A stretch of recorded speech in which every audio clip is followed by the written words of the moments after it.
Bismillah ar-Rahman ar-Rahim.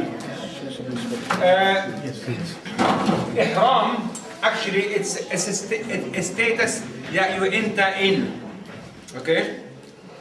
The word Ihraam, it is a status that you are entering into. It means, it comes from the word haram. You all know what haram means. It means forbidden. Okay? So Ihraam, I'm entering into a status where some action are forbidden for me, or for me to do.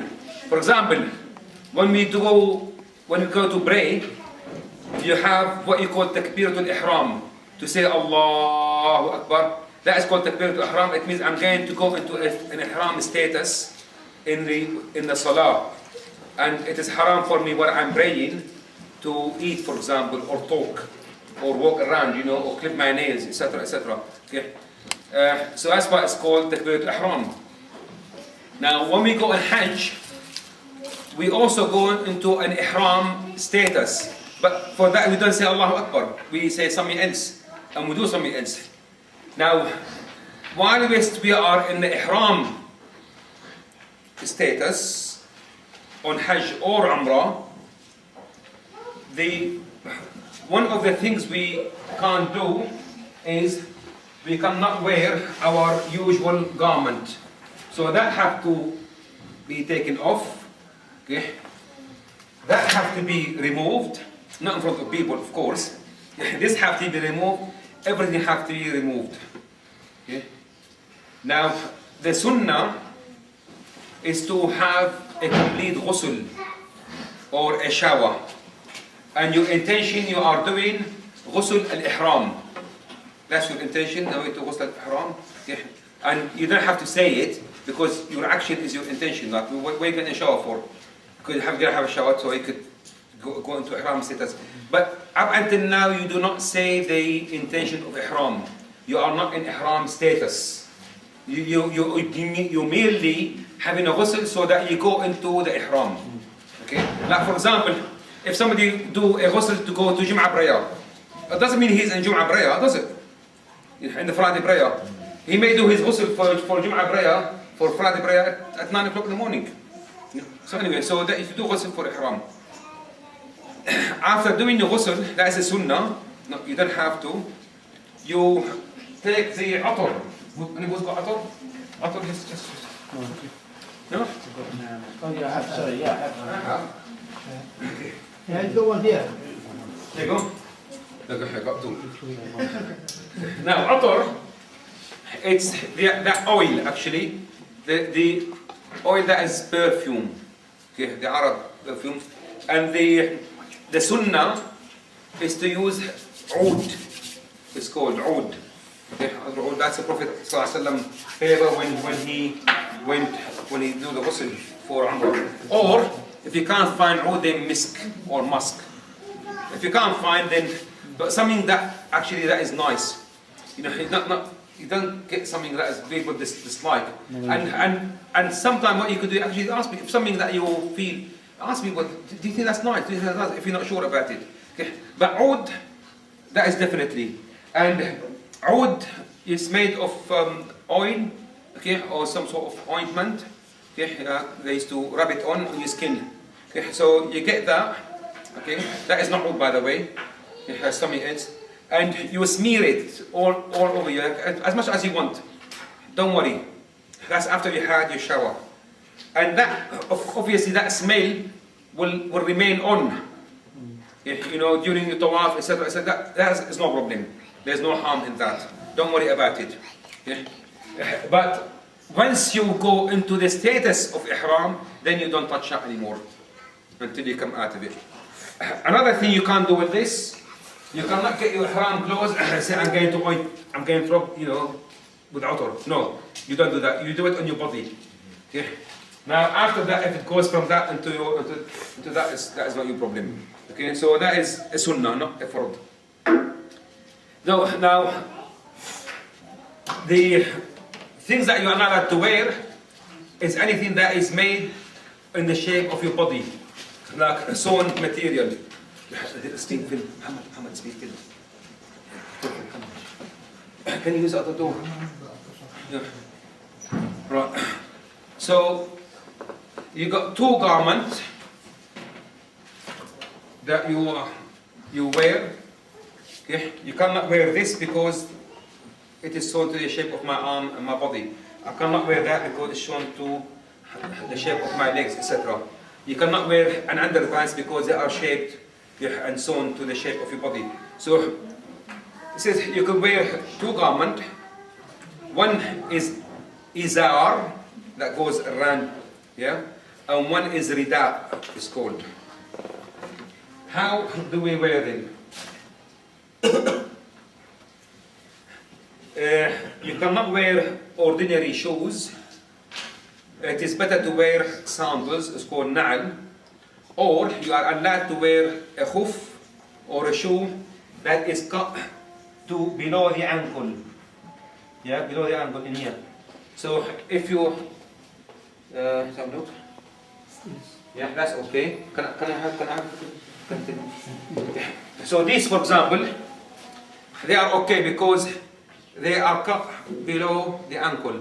If they are half boots, for example, or boots, that is not allowed. Yeah, so if you can't buy a solid sand, etc., like you get issues. If they're too high, just cut them with the scissors. Then you're alright. You could buy them. These are stitched, so It doesn't matter. That doesn't matter. Okay.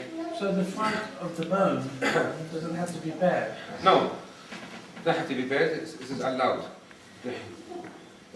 But it is better to wear the sandal if you can. It's not the stitching actually, it's the sewing. Because this causes a bit of stitches anyway. Okay? Right, so for then many people they make big mistake with this. They go like that, they go like that, they go Ihraam. They covered. That is actually very dangerous because you're going all over the place, you're going down the stairs, etc.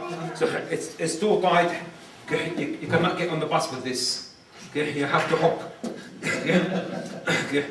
Like sack potato in it. Potato sack race. Right. So how we get around this problem? Very easy. So but watch carefully. Okay? Right. So I've got this now, like that, equal length. Turn it round. So it's on the side. Okay, so get it as high as you can, so that the bottom of it actually above your ankle. Okay, or even a bit higher. Because I'm short, it's gone like that. A bit shorter I would have been here. Okay, so it's there. Right now, after doing this, hold it from there. That one, the one on your left. Sorry. Turn it in about 10 inches. Right, and bring it higher and let it throw it like that. So there it is. What I'm doing here is all technical. There is a reason for this. It's that when it goes round, the other end of it doesn't hang down. Okay, so we lifted it up. Okay, and about 10 inches turned in. Keep it there. Now, so that is now it's a bit longer than that bit, yeah? Now, I turn that like this. Right, in here. And then fold that down like that as such.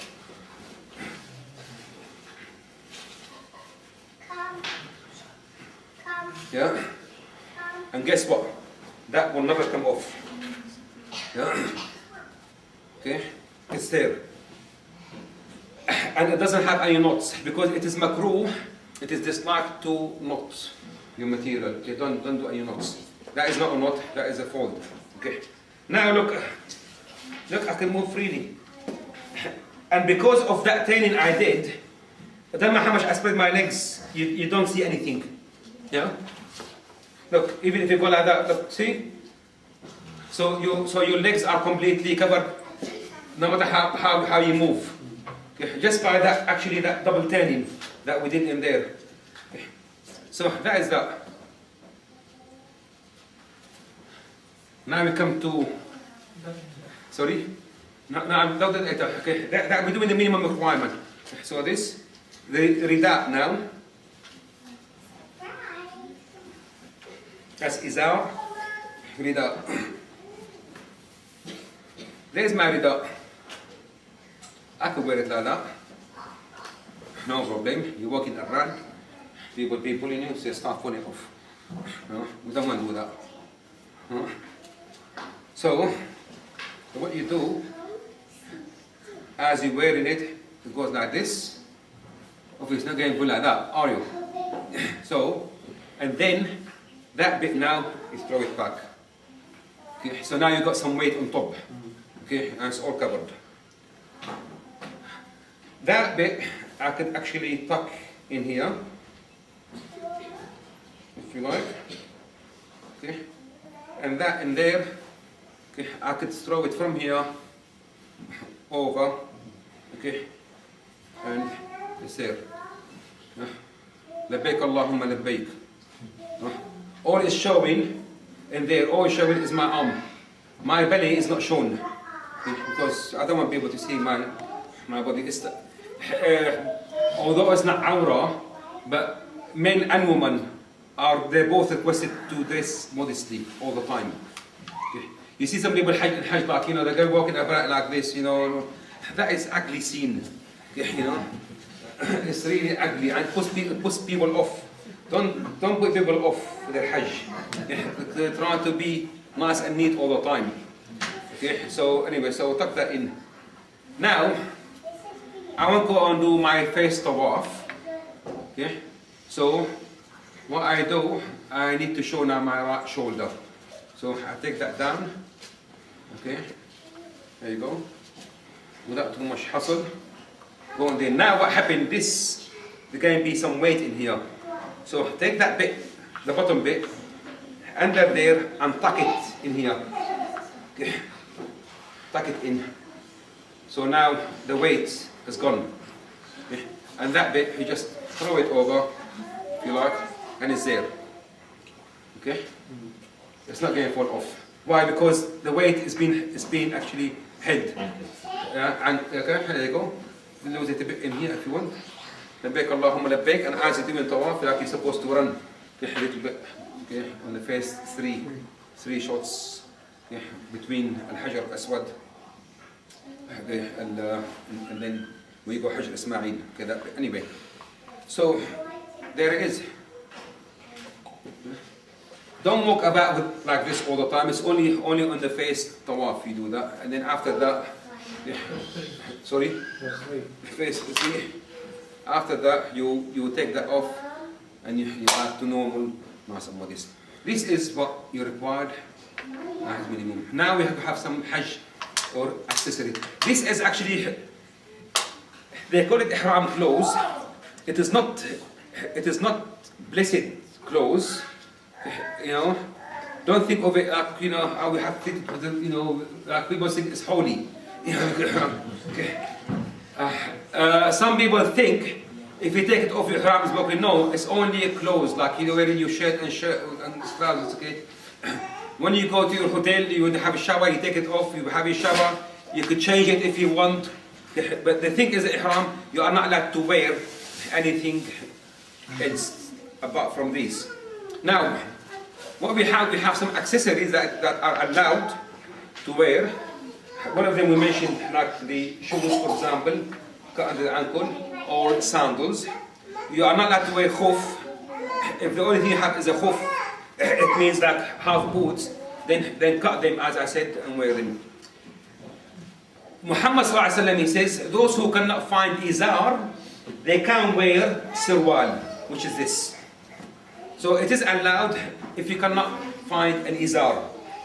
Okay, if you cannot find one of them, then you are allowed to wear your sirwal, okay, a sarawil. Maybe you can't afford it, for example, you know, or you lost it, etc. Then it's no problem, inshallah. Accessories. Accessory number one, my recommendation is this belt. Okay.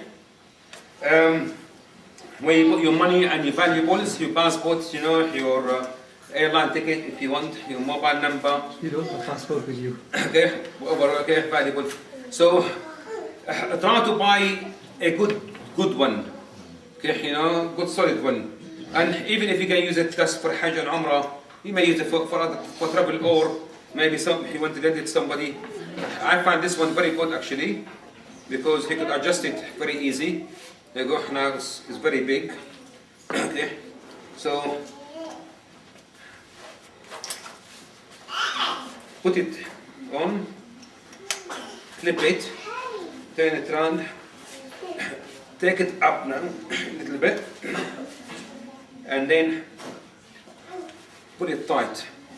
So I put it tight, and the beauty of this, you don't have to make any knots in it because you can just feed it through here. Okay, and it's there. So it's got inner, then outer, etc. Now what happened? I could undo this and fold it over it as an option. Okay, so now my bed is covered. There you go. Now you see, now you can.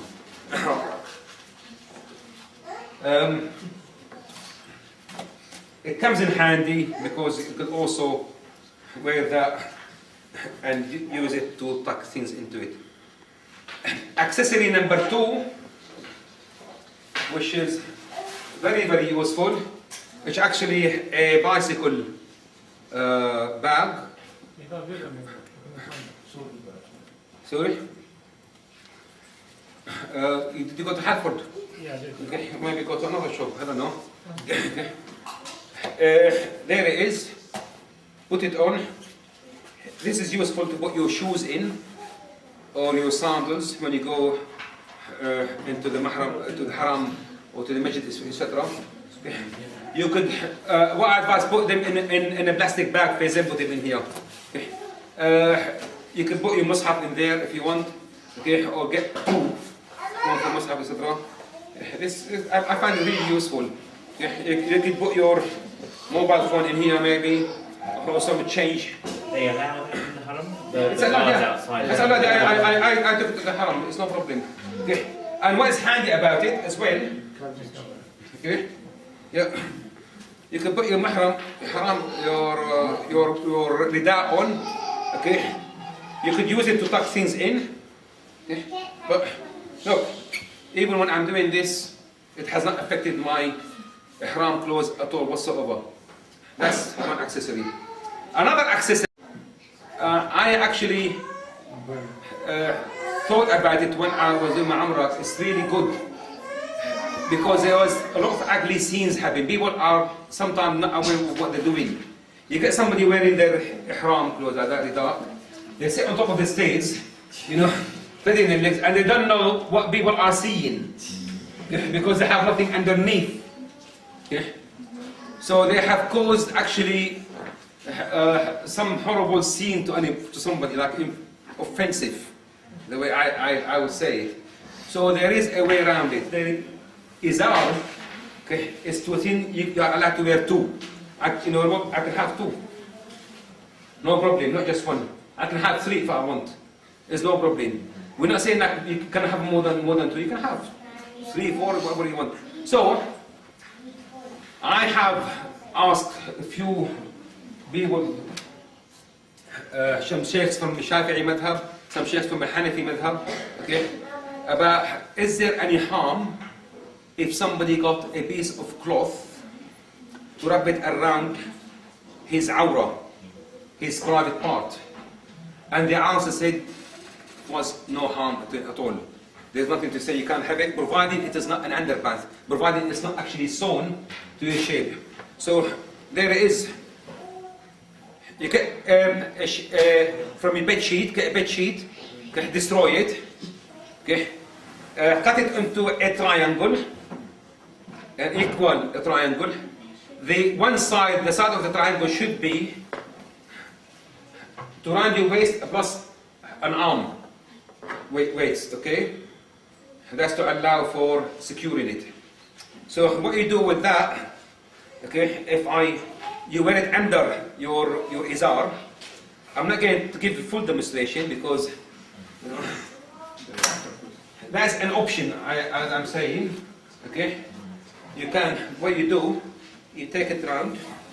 Okay. There it is. I'm not going to do a knot because I always said knots are not. There, some ulama say you can do. There's no harm in it.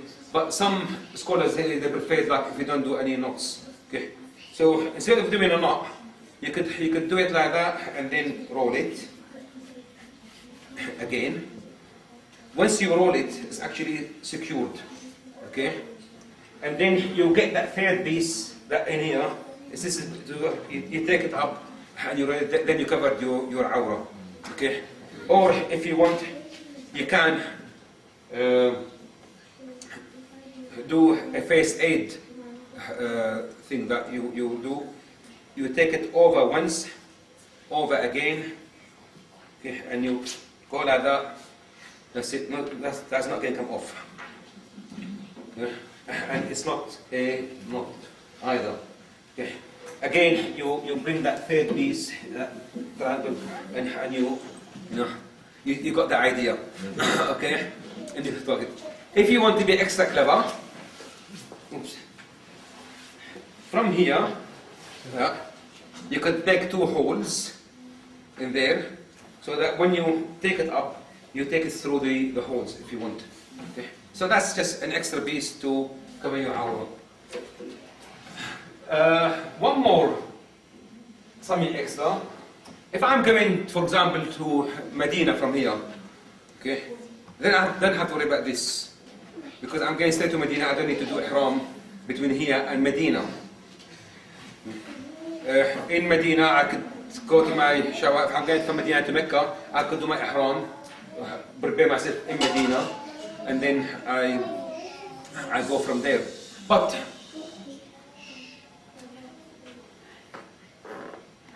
if I'm doing my ihram in here, because say it's going straight to Jeddah, okay, and then from Jeddah you're going straight to Mecca to do your Umrah or your Hajj in there, then it is very difficult. People try to do the ihram in airplane, and you all know the size of the airplane toilet. You know, you're going to get it dirty, etc. Okay, so what do? And people go through a lot of trouble to try to do ihram in the airplane. Allah made our religion very easy. Just use some wisdom. Okay? So my suggestion, I'm going to Hajj on Saturday afternoon. I got to be in the airport at 2 o'clock, for example. In the morning, I get up, 12 o'clock, I have my shower for Ihram. Okay? I put my attar on for Ihram, etc.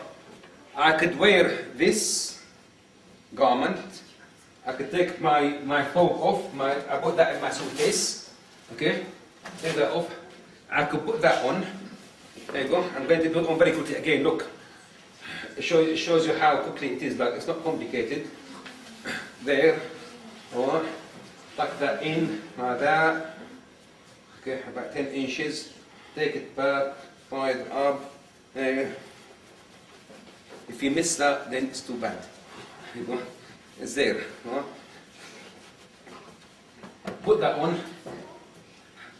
I put that on earlier. And I throw that over. Okay. There you go. So now I'm ready to make my intention of ihram at any time. But the trouble is I'm going to go to Heathrow. You know, I'm going to ride in the car, it might be cold, you know, it might be raining. I'm going to go through the customs, etc., etc., you know. So there's one extra piece you can have. It's not an ihram clothes because up to now I'm not in ihram status. I can wear my ordinary shoes, you know, I can wear my anything I want. So you can have either a coat, or if you have one of these. You see how the Arabs, everything they do is useful. So you can put that on top of your ihram garment. There you go. And you can walk to the airport. You are nice and warm. You're covered. Do what you want. In the airplane, you go in. when in the airplane announce like we're going near the miqat, then I take that off. Okay, that's all I got to do. Take that off, put it in my hand, in my bag, fold it. I could take my shoes off. Okay, put them in my hand luggage. Okay, put my sandal on, take my socks off. So that's all I got to do. When they announce it, now I'm in miqat, then I start doing labbaik Allahumma hajjan, labbaik Allahumma umrah, whatever I want to do. Okay, we'll go to that inshallah. So as simple as that. If you haven't got one of them, okay, then you just put a coat on top of this if you like. If you haven't got that, you can either just put that on, okay, and put your ordinary shirt on, okay, until the airplane, and then you can take it off. So you can make your life easy, inshallah. That's it. Any question? If you go to the toilet, then what do you have to do? With this, it's even easier. Your ghusl is no longer in the status of ghusl. Yeah, no. Going to toilet does not break your ghusl for ihram. Yeah, it does not break your because as I say, like ihram for the hajj is different to having wudu. Yeah. Okay, so your ghusl is for because you have intention to go on ihram. So if you go to toilet, just do wudu again. Another question: if you after going to the toilet, you're going to wash your hands with soap, which might smell of. That's okay. Whatever smell you have on before you make the intention of ihram is no problem because you put your outer on. Don't forget. Okay. Even in the airplane, I'm wearing this. I take that off. As long as I have not reached the miqat, yeah, I could still put outer on my hand. Okay. So because I have not made my intention of the ihram yet. Okay. The ihram actually is not what you're wearing. The ihram is a status that you go in. Yeah. But also, you say that after the miqat, then if you go to the toilet, then can you use? No. No. From the miqat on, once I reach the miqat, and I say, labbaik Allahumma hajjan, okay, or hajjan wa umrah, etc. Okay. Because inshallah we can go through this. Okay, one of the three things you do. Okay, either Quran, okay, Hajj and Umrah muqtarinan, or Hajj and Umrah, or Umrah mutamatti', okay, or munfarid. Just use